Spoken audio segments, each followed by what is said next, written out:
Year phone تو سوائے اس کے کہ واقعی کوئی پرائیویٹ ہو نا تو کبھی کبھی آدمی سن لے تو چل جائے، باقی نہیں سننا چاہیے۔ ایئر فون تو استعمال کرنا ہی نہیں چاہیے۔ گانوں کے لیے جو سن رہے ہیں نا، گانے سنتے ہیں، اب میں ان کو بددعا نہیں دوں گا کان چلے جائیں، لیکن اگر کسی کے کان چلے جائیں گے نا تو ہو سکتا ہے گانے بازی کی نحوست سے اس کی بچت ہو جائے گی، یہ ہے۔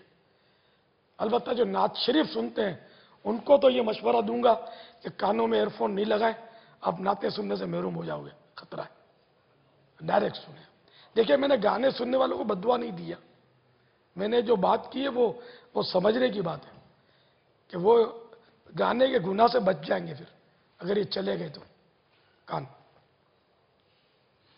تو اس لیے ان کو یہ نہیں کہتا کہ کان میں لگاؤ یا نہیں لگاؤ، کیونکہ میں کہوں گا کہ بغیر اس کے سنو تو میں گناہ گار ہو جاؤں گا، یہ گناہ کی اجازت دینا ہوا نہیں تو، بلکہ ان کو یہی کہوں گا کہ نہ ایئر فون کے ذریعے سنو نہ بغیر اس کے سنو۔ میوزک سننا گناہ کا کام ہے، اسے توبہ بھی کر لیں اور سننا ترک کر دیں۔